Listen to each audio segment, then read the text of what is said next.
Welcome back to my channel. ఈరోజు మనం చేయబోయే రెసిపీ పాలకూర ఉల్లికారం. ఈ రెసిపీ రైస్లోకి, చపాతీలోకి అన్నింటికీ చాలా బాగుంటుంది. మీ ఇంట్లో ఎవరైనా పాలకూర ఇష్టపడని వాళ్ళు ఉంటే ఇలా నేను చెప్పే పద్ధతిలో ఒకసారి ఈ రెసిపీని ట్రై చేసి చూడండి. టేస్ట్ చాలా బాగుంటుంది. ఫస్ట్ టైం మా ఛానల్ చూసేవాళ్ళు తప్పకుండా సబ్స్క్రైబ్ చేయండి.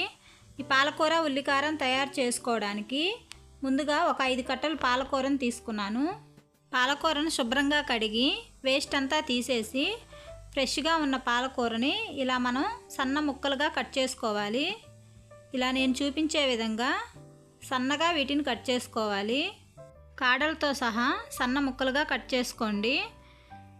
ఇప్పుడు ఉల్లికారం తయారు చేసుకోవడానికి నేను తీసుకున్న పాలకూరకి ఒక 4 ఉల్లిపాయలు తీసుకున్నాను. వీటిని ఇలా ముక్కలుగా కట్ చేసుకొని మనం ఒక మిక్సీ జార్లో వేసుకోవాలి. ఇందులో ఒక వెల్లుల్లిపాయి ఇలా రెమ్మలుగా తీసుకొని వేసుకోవాలి.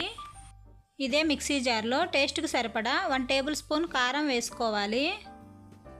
1 టేబుల్ స్పూన్ సాల్ట్ని వేసుకొని వీటన్నింటినీ ఇలా కచ్చాపచ్చాగా మనం మిక్సీ పట్టుకోవాలి. ఇప్పుడు స్టవ్ వెలిగించి ప్యాన్ పెట్టుకొని ప్యాన్ కొంచెం హీట్ అయిన తర్వాత ఒక 4 టేబుల్ స్పూన్స్ ఆయిల్ యాడ్ చేసుకోవాలి. ఈ ఆయిల్ హీట్ అయిన తర్వాత ఇందులో 1 స్పూన్ పోపు దినుసులు వేసుకోవాలి. ఇవి కొంచెం చిటపటలాడుతూ ఫ్రై అయిన తర్వాత 2 ఎండుమిర్చిని ఇందులో వేసుకోవాలి. వీటిని కొంచెం ఫ్రై చేసుకొని ఇందులో ఒక 2 రెమ్మల కరివేపాకుని యాడ్ చేసుకోవాలి. ఇప్పుడు మనం ముందుగా ప్రిపేర్ చేసి పెట్టుకున్న ఉల్లికారంని ఈ ఆయిల్లో వేసుకొని ఫ్రై చేసుకోవాలి. ఇలా ఉల్లికారంను అడుగంటకుండా మనం కలుపుతూ ఫ్రై చేసుకోవాలి. ఈ ఉల్లిపాయలోని వాటర్ అంతా పోయి ఆయిల్ పైకి తేలేంత వరకు ఈ కారాన్ని ఫ్రై చేసుకోవాలి. మధ్య మధ్యలో ఇలా కలుపుకుంటూ ఈ కారాన్ని కొంచెం ఫ్రై చేసుకోవాలి. ఇప్పుడు మూత పెట్టుకొని మనం ఒక 2-3 నిమిషాలు ఉడికించామంటే ఈ కారంలోని ఆయిల్ అంతా ఇలా పైకి తేలి మనకి కారం ఫ్రై అయిపోతుంది. ఈ ఉల్లికారం అనేది బాగా ఫ్రై అయ్యి కొంచెం అడుగంటినా పర్వాలేదు, టేస్ట్ చాలా బాగుంటుంది. ఇలా ఇందులో వాటర్ మొత్తం పోయేంతవరకు ఫ్రై చేసుకొని ఆయిల్ పైకి తేలిన తర్వాత మనం ముందుగా కట్ చేసుకొని పెట్టుకున్న పాలకూరని ఇందులో యాడ్ చేసుకోవాలి.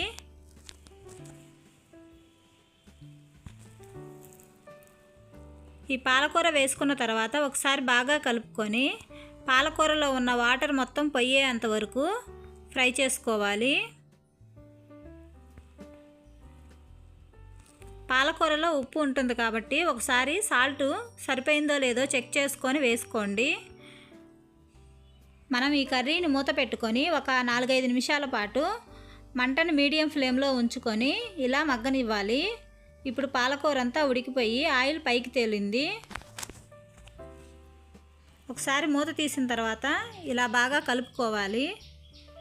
ఈ కర్రీలో ఒక 1/2 టీ స్పూన్ పసుపు, 1 టేబుల్ స్పూన్ ధనియాల పొడి, ఒక 1/2 టీ స్పూన్ జీలకర్ర పొడి వేసుకోవాలి. ఈ మసాలాలన్నీ కర్రీకి పట్టే విధంగా ఒకసారి బాగా కలుపుకోవాలి. మంటని సిమ్లోకి అడ్జస్ట్ చేసుకొని ఇలా మసాలాలు కలిసేంత వరకు 1 నిమిషం ఫ్రై చేసుకోవాలి. చివరగా ఇందులో కొత్తిమీరని యాడ్ చేసుకోవాలి.